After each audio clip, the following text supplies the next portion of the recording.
Jadi walaupun situasi belum kondusif, tapi Bapak Ibu luar biasa bisa hadir di sini Bapak Ibu. Saya memberikan apresiasi. Artinya Bapak Ibu sangat merindukan Tuhan seperti lagu tadi. Kita akan melakukan ini sebulan sekali Bapak Ibu di akhir bulan. Kita akan menjadikan gereja ini sebagai gereja yang suka berdoa, suka menyembah. Amin. Saya ingin melanjutkan apa yang saya sampaikan pada hari Minggu tentang proskuneo, Bapak Ibu.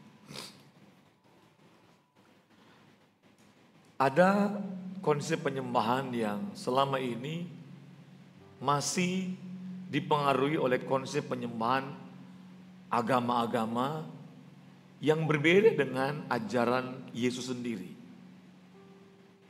Kalau kita belajar dari sejarah kepercayaan,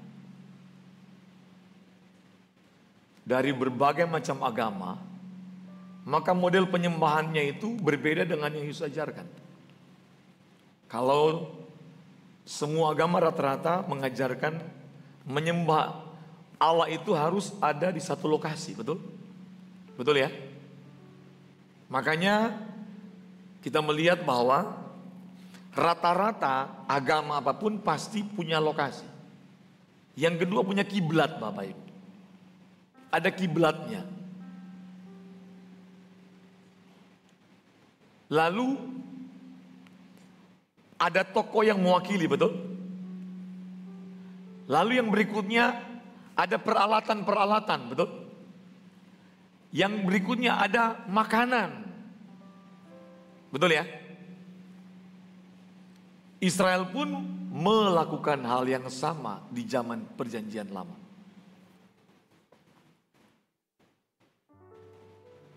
Kita membaca dalam kitab-kitab Taurat, Kejadian, Keluaran, Imamat, Bilangan, Ulangan.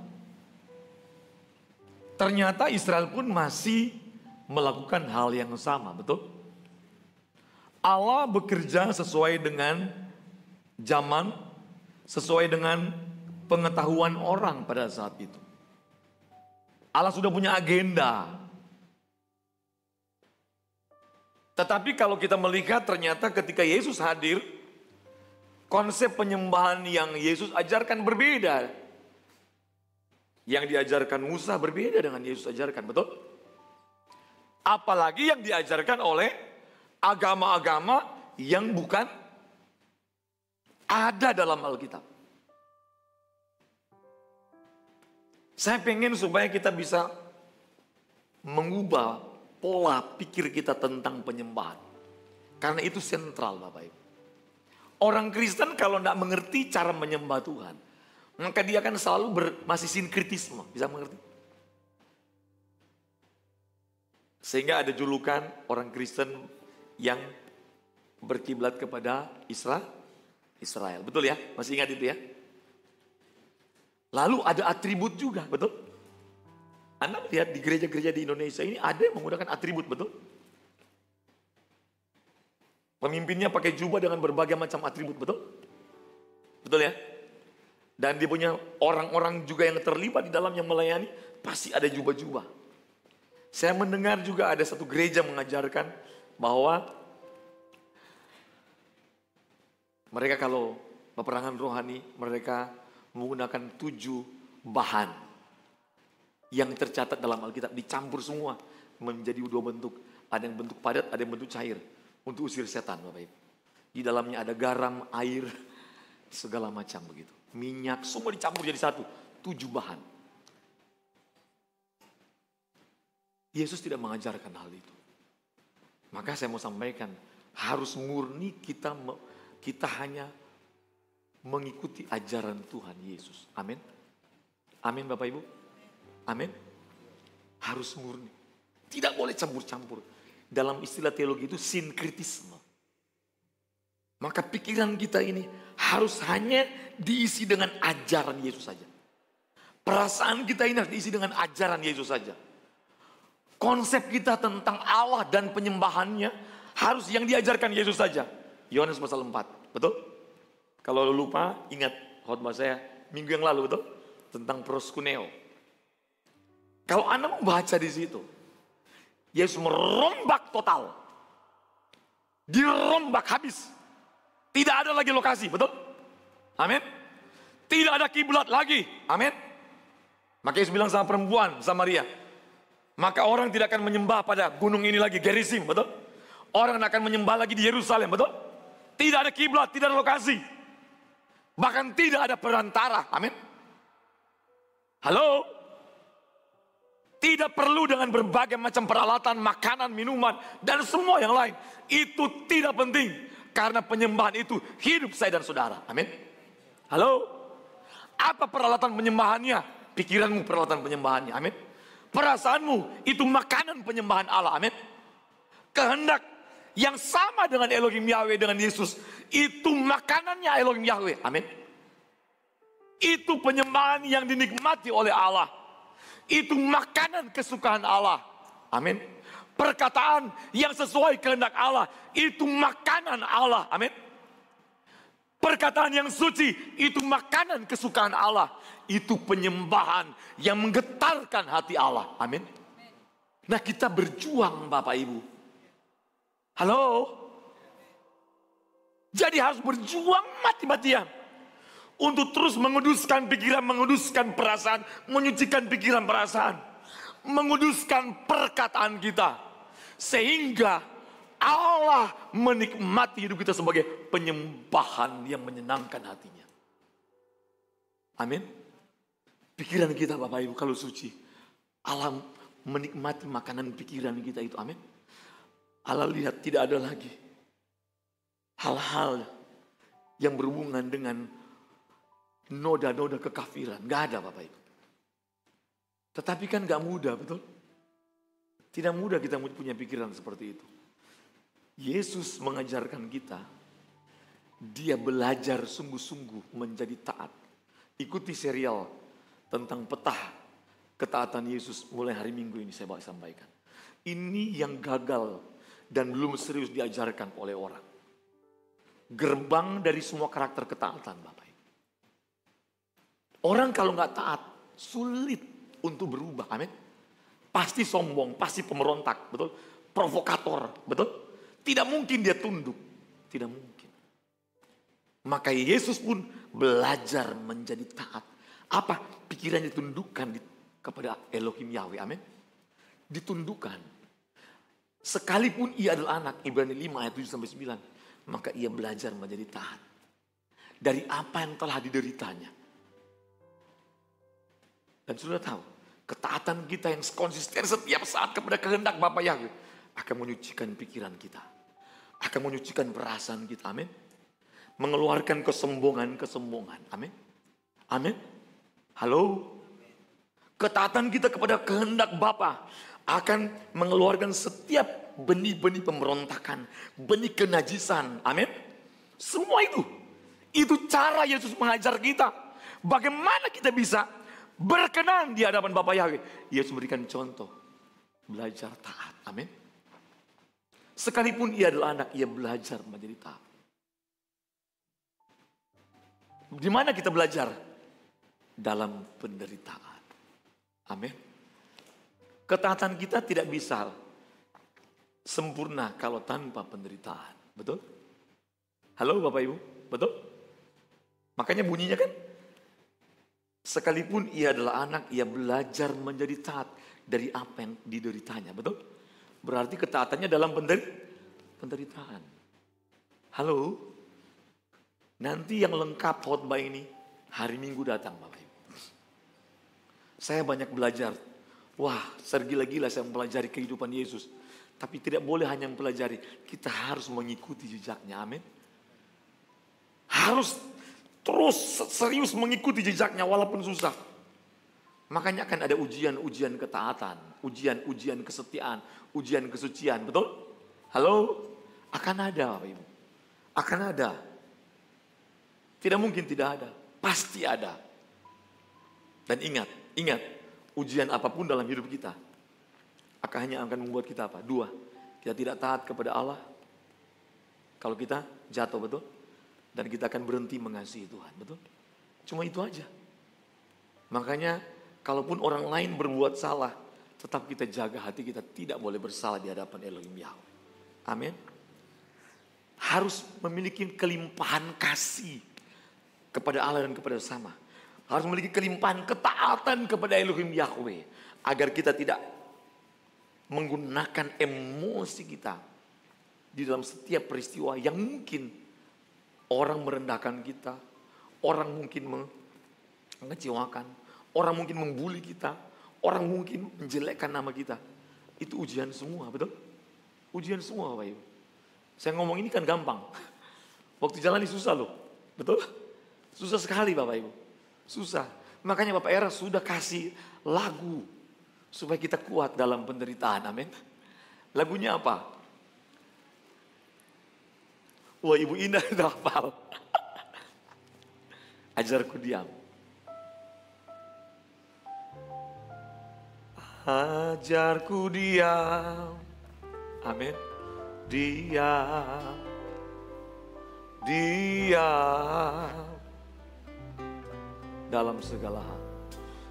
Dalam segala hal ku bawa di hadapanmu, ajarku diam, ajarku diam, tetap diam, diam, hanya menantikan tanganmu ya Bapa membela, ajarku tidak membalas.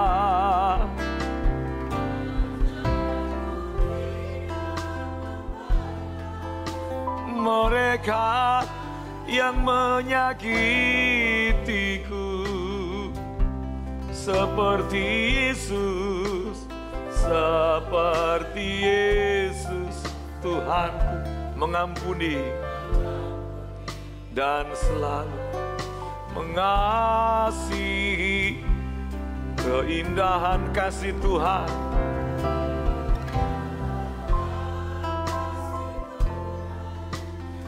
manjat di dalam hidupku, menjadi saksi bagi menyatakan keagungan.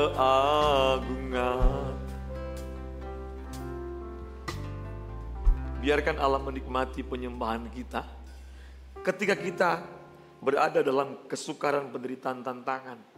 Ketika kita mungkin dalam satu situasi kita tidak berdaya lagi untuk tidak marah, tidak berdaya lagi untuk tidak mengampuni, kita tidak berdaya lagi, tidak punya kemampuan untuk bisa hidup sesuai kehendak Allah. Kenapa? Situasi begitu berat. Kita tidak punya alasan lagi untuk percaya kepada Tuhan. Terlalu lama penderitaan ini. Tapi kalau kita memilih untuk percaya dan taat kepada Dia, Allah menikmati keputusan itu. Amin. Jadi penyembahan itu Pak, ketika Anda tidak mampu untuk mengampuni orang, tapi Anda memberikan pengampunan kepada orang, itu penyembahan yang Allah nikmati. Amin. Amin. Bukan lagi liturgi penyembahan pola, no. Itu penting. Tetapi Allah akan menikmati penyembahan kita ketika kita berada dalam satu situasi yang seharusnya kita tidak ada kekuatan untuk bisa lakukan kehendak Allah. Seperti gereja mula-mula, seperti para rasul, mereka tidak punya kekuatan untuk tetap percaya dan pertahankan iman. Kenapa? Ancaman taruhan nyawa, betul? Tapi mereka tetap memilih, kami tetap percaya apapun taruhannya, sekalipun kami kehilangan nyawa. Allah menikmati sebagai penyembahan yang mulia dan indah kepada Allah. Amin. Amin. Wahyu pasal 14 ayat 1-3, coba dikeluarkan. Saya ingin mengajak kita masuk dalam golongan orang-orang ini. Siap Bapak Ibu? Siap? Siap masuk dalam golongan orang-orang ini? Umat pilihan? Siap? Siap Bapak Ibu? Dan aku melihat sesungguhnya anak domba berdiri di bukit Sion. Dan bersama-sama dengan dia 144.000 orang. Dan di dahi mereka tertulis namanya dan nama Bapaknya.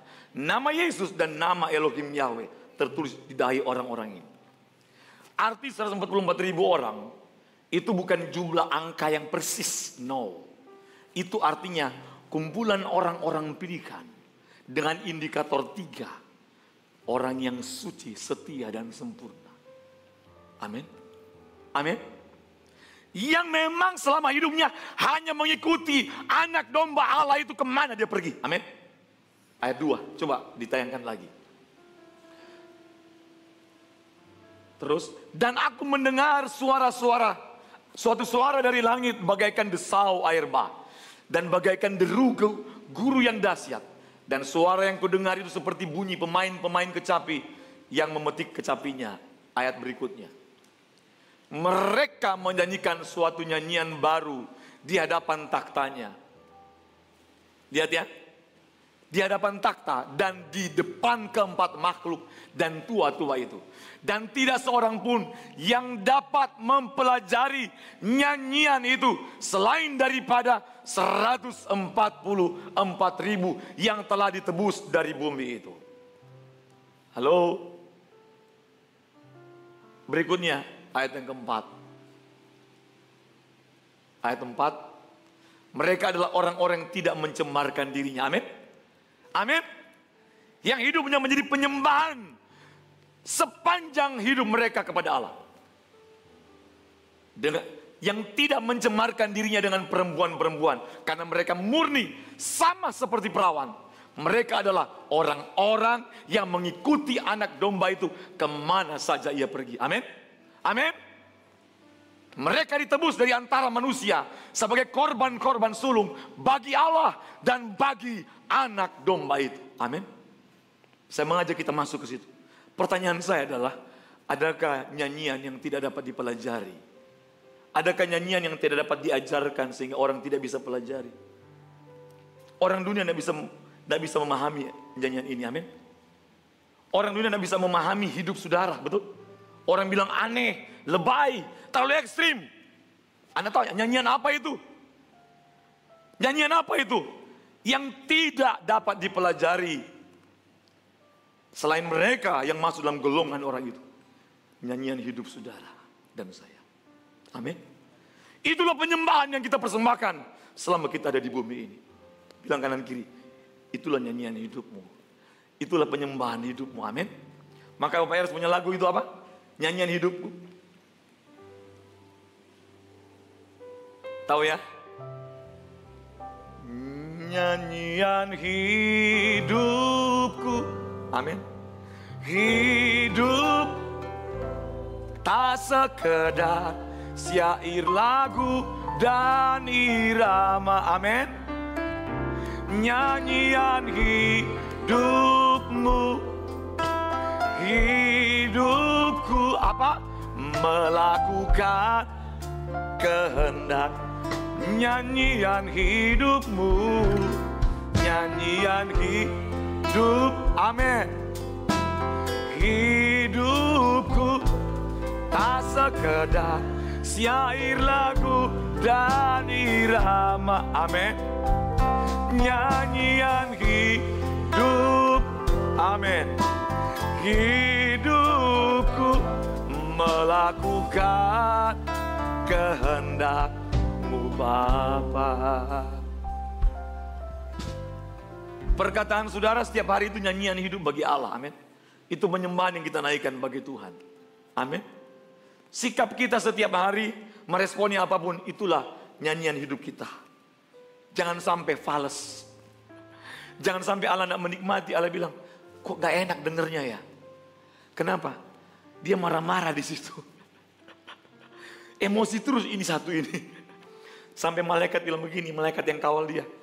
Saya sering ngomong guyon sama teman-teman di Kupang. Ya kayaknya sih saya pernah ilustrasikan di sini, pernah ya. Kita ini kan masing-masing ada malaikat, betul? Malaikat sering ngobrol di atas. Kamu kawal siapa hari ini? Pak Fengki. Oh, kalau kamu Pak Johan, kalau kamu Ibu Novita tuh, kalau kamu Pak Yoga, kalau kamu Ibu Indah tuh, kalau kamu Pak Hanhan, oh yang suka bercanda itu ya. Malaikat juga menikmati sama Pak Hanhan. Kenapa bercanda terus? Kalau kamu Pak Christian, kalau kamu Pak Hamdani, kalau kamu Musa, ngobrol mereka. Ini saya mencoba mendramatisir. Malaikat satu bilang begini, terus gimana kamu kawal dia? Hari ini lulus nggak dia? Lulus sih, cuma 1 kali dia jatuh dia. Oh, tapi dibanding yang lalu itu 1 hari 5 kali jatuh. Kalau sekarang sehari 1 kali. Amin. Amin. Amin. Halo. Jangan sampai Tuhan memberikan pengawalan lewat malaikat. Malaikat itu sia-sia mengawal kita, betul? Halo. Halo. Ada nyanyian yang kita persembahkan setiap saat. Penyembahan kepada Allah. Itulah hidup kita. Amin. Pikiran, perasaan, perkataan kita. Amin. Bapak Ibu. Kalau kita mendengar berita, baca, ya kan, tonton, seolah-olah Indonesia mencekam, betul? Betul ya? Tapi bagi saya, ini pertanda bahwa memang dunia ini bukan rumah kita. Amin? Amin? Bukan rumah kita. Entah itu ada orang yang menunggangi, kita tidak usah urus, betul? Yang kita urus persiapkan diri kita. Perbaiki pikiran, perasaan, perkataan, sikap. Kalau kita dulu sombong, harus makin rendah hati, amin? Kalau kita sering licik sama orang, jangan licik. Kalau kita sering munafik, jangan munafik. Kalau kita dulu kurang menghormati mertua, hormatilah mertuamu. Amin. Kalau dulu kita anggap remeh sama menantu, panggilnya kasar gitu loh. Kita sayangi dia, amin. Biarkan menantumu itu betah di rumahmu. Oh, belum punya menantu ya? Oh iya. Iya. Halo. Sesama ipar jangan berantem terus. Amin. Nggak boleh berantem terus. Saling sayang Bapak Ibu. Rumah kita harus jadikan sebagai surga, amin. Kita belum ke surga tapi rumah kita sudah di surga. Harmonis. Kenapa? Bukan rumahnya yang buat kita harmonis. Tapi apa? Orang-orangnya.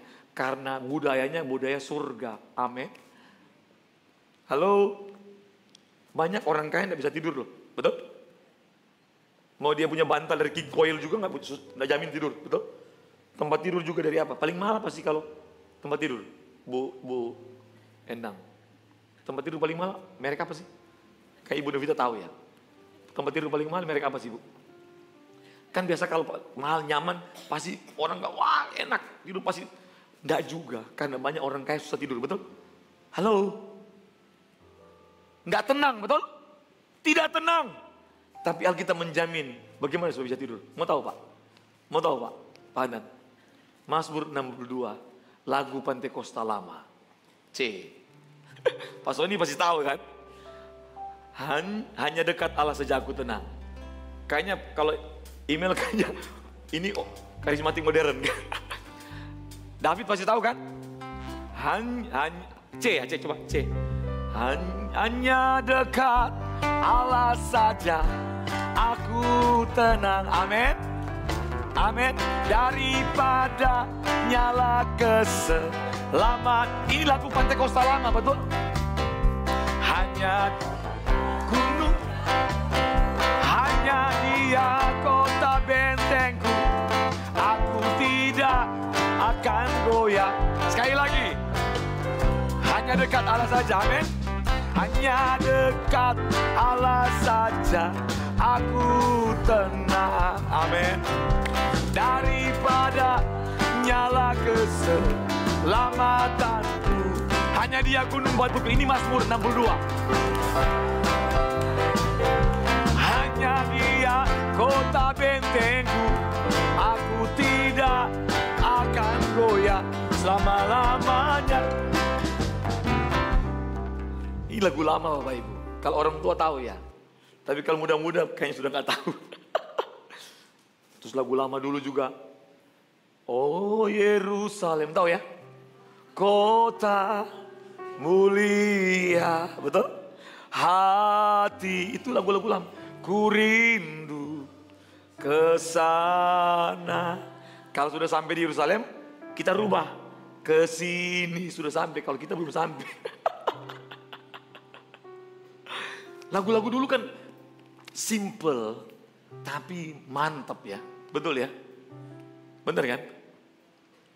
Itu lagu-lagu, saya dulu kan Pantekostal ya. GPD keras saya. Kami dulu kalau ikut KKR naik truk. Tahu truk Bapak Ibu? Hujan-hujan pun hajar terus. Sampai di tempat ibadah KKR basah-basah, hajar terus. Kalau sekarang sudah pakai AC masih ngomel lagi, masih banyak komplain, ya kan? Kalau kita di sana tidak ada AC sampai sekarang juga itu gereja kalau tidak ada AC kayaknya. Kenapa? Begitu semangat cari Tuhan. Amin. Hari-hari ini kita harus semangat cari Tuhan. Amin. Amin. Penyembahan itu hidup kita. Bukan peralatan di luar diri kita. Bukan apapun di luar diri kita. Itulah makanan kesukaan Tuhan. Amin. Mari bangkit berdiri.